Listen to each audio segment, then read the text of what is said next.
All right, grand final week. Rabsy wearing his Panthers jersey. He's very excited. I came here. I promised it. Still don't know how we made it through. We played not our best game of the season, not our worst game, but somewhere in the middle. But we're there.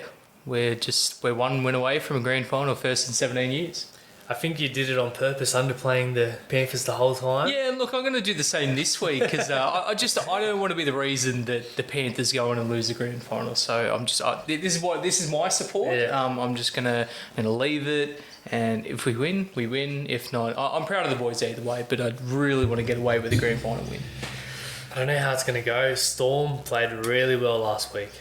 Yeah, they did, and they've been building the last couple of weeks, especially really early in the contest. That game against the Eels, they just came out red hot, and they did the same thing. Like, who would have expected the Raiders in the first 10 minutes to be down by 18 points? And honestly, even though the game wasn't won in that first 10, it really was won in that first 10. Like, I'm sure you played in games, I've played in games. Doesn't matter what level of footy it is. You're down 18-0, your head's going to go down. Exactly.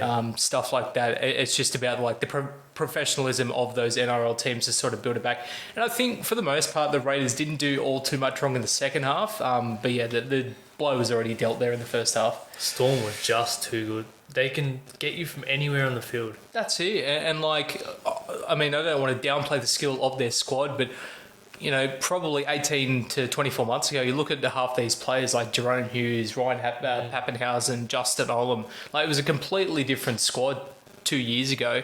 And just to get these guys, the eye for talent that Craig Bellamy or the recruiting coach that Melbourne Storm have, just to pick these guys out from 20s or Papua New Guinea or where, if it's Suliasi Vunivalu over from Fiji, to just pick these guys up, and the coaching ability of Craig Bellamy to turn these guys that, either haven't played much footy or haven't played much footy in with a talented group of guys, it's not an overnight success, but it's great to see, it really is. Yeah. I was quite disappointed in the Raiders. I wanted to see them in the grand final. Yeah, it would have been good. I guess Jack Whiten got his due diligence for, winning the Clive Churchill. What are your thoughts on that? I didn't even know it was on until I looked on Facebook. I was like, oh, fuck, there you go. Was there some controversy behind that? I think it was more so the votes got given out a couple of hours early by the Daily Telegraph. It got leaked. But the same thing happens every year. They just... I like the way... I don't like the format of the AFL in terms of, like, Brownlow night is just so long. I think the NRL knocks it right where it needs to be in terms of it's not too long. You get your other awards done, and it's like, 2 hours, 2.5 hours max when they get through it. But yeah, in terms of the actual award, I think Gutherson, everyone thought he was going to be awarded 3 points for that game in the last round. Guffo was second and Cleary was third, was that right? Yeah. So Gutherson, I think all he had to do was get a point in round 20 to tie the Dally M and 2 points to win it. And Nathan Brown and Junior Paulo, who played phenomenally, they got most of the points, and Gutherson got nothing, leading Jack White to win. But that being said, I mean, I think I said a couple of weeks ago, if it's not Cleary winning it, it's got to be either Walker or Jack White. And Gutherson's been fantastic all year. But I feel like these sort of awards are for guys that... I think the thing was people were complaining Cleary not getting it, but you've got guys like Luai, Crichton, Kikau constantly taking points away from him. Yeah. So potentially they'll look at reviewing the Dally M system for next year. But as it stands now, it's players in their side that make that absolute difference. Like, there was a lot of times where Jack White, especially the back end of the season, was the difference maker. And you could argue Papali as well. Yeah. But I think Whiten consistently throughout the year was the main... point of difference for a lot of Canberra's wins, and he's come such a long way. Like, I was so wrong about him, and rightfully so. 2014 had a pretty poor season at 5'8". I'm thinking, Ricky, man, why are you doing that again? But there you go. So you totally agree that he should have got it? I mean, I'm not discrediting that at all. Like, he 100% deserves it. Did Cleary deserve more? I mean, it could have been anyone on any given day. There weren't too many points separating him, Cleary and Gutherson. So full credit to Jack White. It was good to see RTS get Captain of the Year. Yeah, and did you see? I'm trying to remember the memorial award. They normally give it to like players. Yeah, they gave it to the Warriors team. Yeah, and I got a question for you. Did they make one medal for the whole team, or did they make about 30 medals for all individuals involved? I reckon it's just one medal that goes in the cabinet. Yeah, so no one gets to touch it. No one goes. You might get a photo with it, but that's about it. That's about it. Bugger. Well, we got a question in from. Was it from? Yeah, it's from Sutto. As always, two actually. So he goes, "Why is him and Lockie been blasting me about Gutho being overrated?" Honestly, I think he's overhyped by the commentators. But if you actually just sit back and watch him play football and like watch it on mute if you have to, which is annoying, but he just works so hard, man. Yeah. It's all the shit he does off the ball that makes the difference. Oh, that's it. If you go to a Parramatta game and actually watch him, set the back set Parramatta up defensively, he does that very well. But yeah, he's such a hard worker. He's overhyped by the commentary team. Oh, I just hate. He's not the kid When he scores and he does that shit, bro. Fuck man, it does my head in. I was like, I mean, I'm all for players having a bit. I think he's just having a bit of fun. Like, he's a confidence player as well. But you'd rather him do that at the end of the game when the game's all won. Not you do that and then you lose to Melbourne and then bounce out. Now, do you reckon he gets a game in Origin? Well, there was talks that he was playing centre potentially because I don't see why you play him at fullback ahead of Tedesco. No chance. I'd probably even put Pappenhausen ahead of Gutherson, to be honest, at fullback. For sure. Origin. But yeah, Gutherson, he's played wing, he's played centre before at his time at Manly and earlier on in his career at the Eels. Or you could even put him at 14 if you want. Like, if you want to swap him and Pappenhausen out at 14 for game 1, 2 and 3. He's shown he can play a bit of dummy half if need, depending on who you want there. They'll probably go with Cook. We got him, you got McInnes. Gutherson can come into that 14 role, play dummy half, or like a roaming sort of lock role.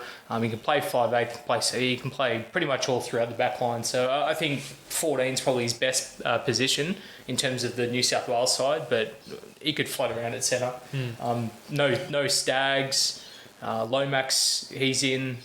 You'd think for sure Crichton would probably get in. Yeah. Well, I think, is there 7 spots left to pick? Yeah, something like that. I don't think... It would only be Pappenhausen. Who else from Melbourne who would get picked? Fox? Adokar, yeah. Dalfinuka potentially. But that being said, he's come off a pretty serious injury, so they might want to not pick him. So there's still 4 from Panthers, which will be Cleary.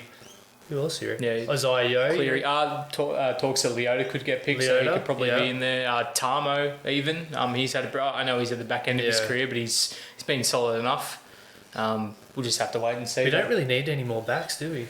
No, I think they're pretty set. And honestly, the way the Origin will go this year, you could pick anyone. I mean, me and you could play probably, and I think we'd be a bit of a liability in defence. But I think Queensland will be a bit of a knockover this year. Yeah. That being said, like there's some good young talent, but I think they're going through the rough patch New South Wales was going through, where they're just going to have to pick some young kids, stick with them. Hopefully, they develop, pick some experienced guys. The lack thereof that they have, and just hopefully one of these years they just turn it around. Harry Grant will definitely help with that if he gets picked. Yeah, he well deserved. Well deserved. I have a feeling it's going to be like him and Reid Marnie going to have this battle that Cameron Smith had with like Jake Friend and Matt Ballin. Those guys that never got games because Cam Smith just was there forever, and I feel like Harry Grant's going to be the exact same play. He's not giving up that number 9 jersey easily once he gets it. Now, on Harry Grant, does Cam Smith retire this week? I mean, you still don't know. You see the massive send-off there at the Suncorp Stadium. Everything points to Cam Smith retiring, but I think it'll be his last game for Melbourne. Like I said last week, there's nothing really much more for him to do, if he wins a premiership, if he doesn't. The only thing I could see is going to another club like Cooper Cronk did.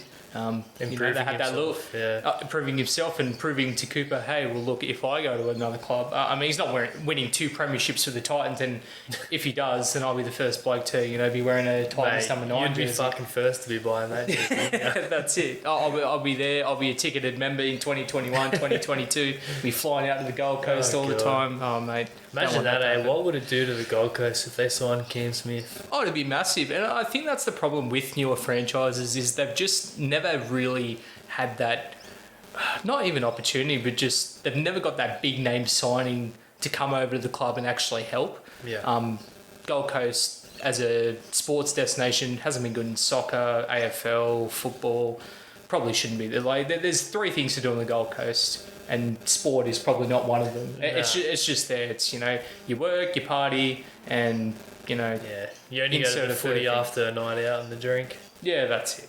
So, was there another question there from Sato? So he just asked, is Naden a liability in defence? So we saw that Tyrone May got shifted into the centres.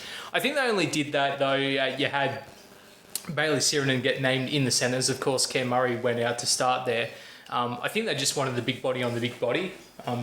But that being said, I think Naden does have a tendency to rush up and put pressure on the outside man in Mansell. And I think Mansell cops a lot of flack defensively. He's not the greatest, and under the high ball, of course, his confidence is shot from his face being all smashed up. But man, he told Edwards, like the back three, just returning the ball last week were just incredible. I think all three of them almost ran for 200 metres each.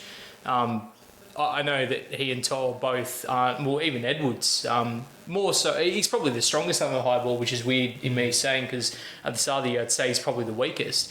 But yeah, I think that, especially this week, is going to be really tough for Penrith being under the high ball and up against like Pappenhausen, Addo Carr, Vunivalu. But as for Naden, I think you can't play him off the bench because Did he even get on the field last week? No, he didn't play.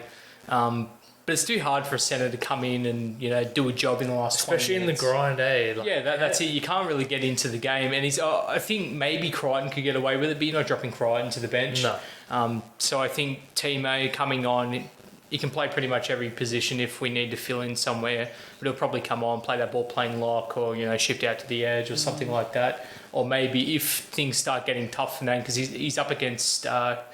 Is he up against? Is he is left? it Olam? No, he's up against. He's up against Brenko Lee, so it shouldn't be too That's bad. a pretty even match. Actually, no, I think he plays. Yeah, Crichton plays left, so yeah, Naden will be on Olam's side, so that'll be a tough matchup for him. But yeah, it might be like first 40 minutes, he maybe isn't up to standard, then they shift Tyrone May out there. They got Kirk Hadewell off the bench as well. I found it interesting they got both utilities there, so they got either or to sort of play in the centres. Yeah, it's a grand final though. Like he's going to rise to the occasion. He's going to put his body on the line. Yeah, I mean you want to hope so, and I mean let's not forget how good offensively he's been this year as well. Both him and Crichton have been incredible. So much try scoring prowess. So I think that could be a matchup. Definitely him versus Olam. Like Olam is really good in defence, but attack he's probably the best centre of the comp at the moment. But I think Naden can possibly match him offensively, especially when he's got Luai and Cleary feeding him the ball. Now we all want Penrith to win. Yep. What are your thoughts on this week's game? Like from watching last week's, how good Storm went. And then Panthers had a grindy game. Totally different games, I would say. Yeah, 100%. I think Melbourne's been to this dance all too many times. And I was having a conversation with a mate. Technically it's only 3 premierships, but 5, including those ones that they, cheated the cap. 3 grand finals in like 22 years or something. Now, do you include those grand finals? I mean, they still won them. So 5 winning grand finals, but they are 3-time premiership. I include them, bro. They put in the work. They won it. Yeah. I include it. Well, no one else won the premiership that year. The Manly didn't win it. No. Eels didn't win it in 2009. But yeah, like I forget what I was going to say. Put you off track there, didn't I? Yeah, you put me off track. Anyways, we're talking obviously Storm. Oh yeah, they that's beat right. Raiders very, I would say, convincingly. So 3 wins in 22 years. That which doesn't really sound that impressive, but the amount of times that they've been deep into playoffs, prelims, semi-finals, just their finals presence, it seems more often than not they're there at the finals, and it doesn't sound that impressive, but I think we forget how hard it is to actually go on and win a grand final. Like, especially in the NRL, like they're week in, week out grind, eh? Last time the Panthers won was 17 years ago. Roosters, by the same token, have won 4 in the last 22 years, which again, it's like, oh, it doesn't sound that impressive. But I think if you're on a track record of winning a premiership every like 7-8 years, like that's the standard. Obviously, you want to try and win it every year, but it's just an unrealistic goal, really. Yeah. Like you're looking at the best clubs there, Melbourne and the Roosters. It's pretty much it's anyone's game every year. If you put in the work, you know you can get so far in the prelim finals. But if you're not stepping up to the plate, the Rabbitohs, great example. They've been in the prelim final the last 3 years. Haven't made it through to the grand final. Before the year they made it to the grand final in 2014, 2012 and 2013. Again, prelim finalists and just couldn't make it that last hurdle. So it just shows you how hard, one, it is to make a grand final and then go on to win it as well. So this week, how can Penrith win it? Who do they attack? It's hard, eh? It is, man. Like, so many strengths across the park there for Melbourne. It's just their whole line. Like, there's not one singular weakness I can think of off the top of my head. I've said this for probably the last 5-6 years. The one way to beat Melbourne, it's pretty much you have to, especially in these high intense situations, you got to play pretty much perfect football, but you got to be willing to throw it around. The reason why the Warriors beat them in 2008 in that first McIntyre system final was because they're willing to throw the ball around and they somehow completed a high completion rate. The Roosters almost did it earlier on this season and they completed about 50%, but that was just, they can strike from absolutely anywhere. And I feel like we're much the same, but we have to complete that 85% plus just to have that confidence in our attack to throw the ball around. If we're completing it 50, 60, you start playing conservative, you start, looking for touch or just taking one out hit-ups. And that's how Melbourne get you. That's how they get into the grind of, okay, we've got them on the back foot here, and then you've got Munster taking bloody 40-20 attempts from tackle 2 or Cam Smith the same. So it's all a mental thing. Penrith need to play well as a team. I don't think there's one individual that I can single out that's going to go on and win this game, and whoever does that from either side is obviously going to win the Clive Churchill medal. But I think as a team, Penrith have to show up 1 through 17, go out there, get a job done, complete at a high completion rate, throw the ball around, or at least have a willingness to, and they got to take chances and hopefully they come off, because Melbourne for the last 2 decades have been one of the best teams at just suffocating you and rising the occasion and defensive pressure and all this stuff. And in this day and age of attack, Penrith, the best attack in the comp, or one of the best attacks in the comp in 2020, they've got to come out and they just got to do pretty much what they've done all season and win. Yes. Predictions for Clive Churchill. It's so hard, man. Like, well, we saw Jack White win it in a losing side last year. I don't think that'll happen again. And just for argument's sake, I'm going to say Melbourne go on to win the grand final, because why not? Where's the confidence in your team, mate? Oh, look, it's not a lack of confidence in my team. You do it on purpose. You like to underplay it, and then next week when they 100%. But yeah, like I've said all year, I am so proud of these guys in what they've accomplished. It's just, you look at every other situation. The fairy tale story is there for Penrith to come out and win it. But I don't think there's going to be many people with full confidence to come out and say, like, if you had to flip a coin, who do you have more confidence in heading into this sort of game? Melbourne, for sure. A lot of people are going to say Melbourne. If I come out and say Penrith, and it's just it's within me to just go with the thing that I feel most confident with. If I went with Penrith and they end up winning, I'm like, oh, well, I picked the right team. But at this time, I feel I have more confidence in Melbourne to go out there and get the job done. If Penrith go on to win, so be it. But I feel like Melbourne's been there too many times. They've got too much experience in these big games, even though it is much of a less experienced squad that they've had previously. But they get Finucane back. I think they said he's played 5 grand finals. Granted, he's only won 1, but 5 grand finals experience as opposed to not a lot of players playing finals footy, period, let alone grand finals for the Penrith Panthers. So, Melbourne with a win, and I'd probably give it to Cameron Smith. Wouldn't surprise me. If anyone. or like someone really random, like a Kenny Bromwich. Like he's been pretty. They go with like the super obvious one, or they just give it to someone random. I feel. Yeah. They pick a name out of the hat, or just like a real battler workhorse. How is that even voted on? It. Is it like the commentators? Or? No, I think it's the refs sort of get together. Okay. I mean, that's all I can think of, really. Yeah. What was I going to say? Question. Oh, score prediction, and if Melbourne get a quick start like they did last week, do they go on to win it, or will Penrith fight back? They might go on to win it, but I think we saw from that first qualifying final against the Roosters that, you know, they scored 2 quick tries. We came back and scored 26 or 28 points. So being behind, which has been the long struggling point of us over the last 3 to 5 years, is we get behind and we put our heads down and we don't want to play football. But I think this is a completely different football team. We get behind. We're like, okay, well, let's just sit back and, you know, do what we can do to control the score being down, you know, keep defending, keep attacking, maybe play a bit more conservative. And then when the chances come to play on the offense, give it to Luai, give it to Cleary, that sort of stuff. But as a score prediction, I see both teams scoring over 20 points. I think we've had a pretty high final scoring series. And I don't think it's going to be won by a field goal either. I think it'll be like a try to win it. So I'm going to go like...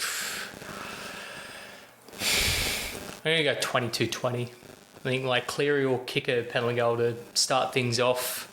Smith might miss a goal from the sideline or something, and it'll be really, really close, and the Melbourne to score a try to win it, maybe through like Pappenhausen or something like that. But honestly, it's so hard to pick. I thought last week's game against Souths was hard, but now I'm trying to, like, my team's in the grand final. I'm trying not to say, oh, Penrith by 50. Like, that's not realistic. And even, like, the only way I see Penrith coming out and winning is in a close one. By 1 point, you know, Cleary, the Iceman, coming out scoring a field goal, and what a dream that would be. But yeah, I've got like a Smith, an inside-outside play, if you like. And maybe that's the one to ride Cameron Smith off into the sunset, outside-inside play, like he did with Slater and Cronk in all those years. But this time it's either Munster and Pappenhausen or Hughes and Pappenhausen, and game over. And like I said, if stuff like that happens, if we go out there and play our absolute best football, I can't be upset with the effort that we put in this season. The expectation, I can't see anyone saying Penrith were making the grand final round 1 this year. A lot of people actually had us in the bottom 4. Oh, really? I think Paul Kent had us in the bottom 4. A lot of like journalists were like, oh, Penrith, I don't think they got it this year. Coruscant's a good signing, but outside of that, they've not really done too much. Weren't too sure if Luai could step up to the plate replacing Maloney. Weren't sure if Kickow could back it up after the season that he had. We got a pretty small forward pack, so they thought, you know, the new rules coming in, especially after the COVID break, wouldn't really help us out. But I just remembered, Kickout's back this week. That's he is. That's a massive inclusion. And I think I just hope they don't overuse Kickout, because that's how he's so dangerous. Yeah, there's all these, like, there's plays where he's playing fullback in attack, like on these sweeping plays. I think that's how we've got to use him. Not necessarily like that, but just less is more with Kickout. He's not the Ferrari, he's the army tank that you have in the oversized garage. You just got to give him the ball like 10 times a game and just let him demolish whoever he's marked up on, which I think is Jerome Hughes from memory. But yeah, you can't overfeed Kickout. Like, run him at a decoy for first 20-25 minutes and then maybe hit him in the first half with a short ball, and then bang, he goes over the score or leads to a try. And then same thing in the second half. But again, Storm are going to do tape on him. You have to change something up. You need to create something. There was a few times earlier on this season, I can't remember the game, maybe the Sharks or the first game against the Rabbitohs, where Kickout actually swept over to the right-hand side and was playing both sides of the field. So maybe something like that. But yeah, both teams have got to do their tape. Both teams are going to come out with, you know, it's the grand final. You're coming out all guns blazing. Exactly. It's going to be a great opportunity for Cleary to really step up now. Yeah, that's it. Origin, now you got to... And he had a lot of critics at the start of last year. The start of this year, he still has critics. And I think if he wins it, goes on, wins this grand final, I think that'll silence a lot of people up. He's taken a lot of the workload. Yes, it's a good football team, but I think there's a lot of moments that he's stood up, a lot of field goals that he's scored. His kicking game's been phenomenal. His running game, a lot of the reason why a lot of people thought he would have been the Dally M medalist for 2020. But yeah, I think he's going to step up, own the moment, and I have full confidence that he can do it. It's just a matter of, is it going to happen? What's it going to mean for Penrith when they win, or just making the grand final? What's it mean to Penrith? Oh, well, you can see it everywhere you go. Going down to the local takeaway shops, even at my work, Saturday and Sunday, everyone ditch your uniform. You're not wearing uniform, you're wearing Panthers gear. If you own Panthers gear, I'm wearing this at work Saturday and Sunday. That's what it means to us. And the amount of people in the community, you can just sense a real buzz. And obviously it's a lot more difficult at the moment in Melbourne, and their AFL town, so it's all about Richmond and Geelong for the AFL Grand Final on Saturday. But I'm assuming that there's some Melbourne Storm fans that are much the same as we are. But yeah, you can just sense there's a real buzz. Everyone come down and watch the grand final at Lone Star. We'll give you a free drink or something like that. So everyone is just on the edge of their seat, hoping and praying that Penrith win the premiership. And I think the more support we get to these local businesses this week, so what are we? It's Wednesday today. So Thursday, Friday, Saturday, Sunday, if you're not doing anything, if you can, get out, go have a drink at a local club or whatever, go to the Panthers leagues, go do something, try and help the community, especially if you're a Panthers fan. Yeah. Because we're all in this together. It's the whole community of Penrith up against the whole state of Victoria, it feels like, or, a few cities in Victoria. But yeah, I think it's really good to see. I just feel like Penrith's been a good place to be the last 3 months at least. Everyone seems a lot happier. Yeah. Where are you watching the grand final this week?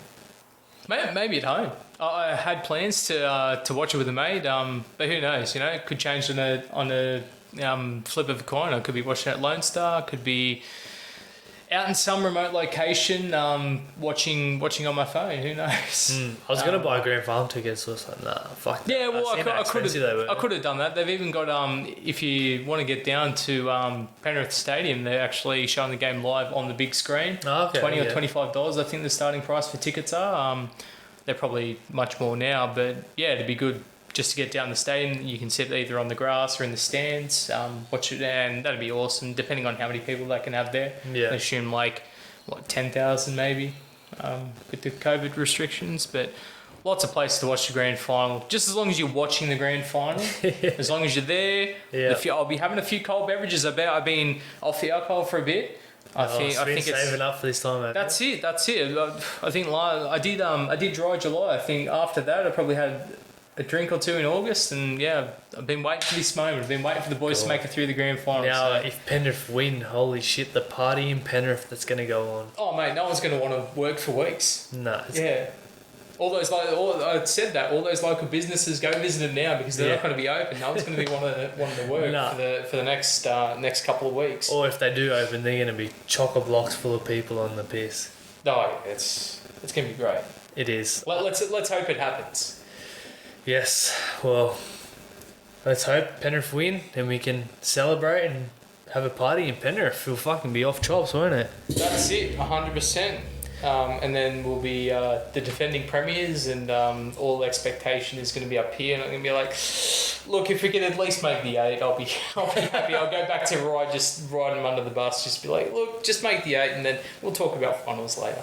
Awesome. Well, we'll wrap it up there. Hopefully it's a good game this week, and we get the decisions and the scores that we want. That's it. It's been good doing the podcast with you through this final series. It's been good connection coming out here up the mountains. Good stuff. Next year we'll look to do something within the whole season, maybe. Yeah. Or maybe we can do something around Origin. Yeah, it'd be good. For sure. Well, stay tuned, guys, and we'll see you when we come back. Take care, guys.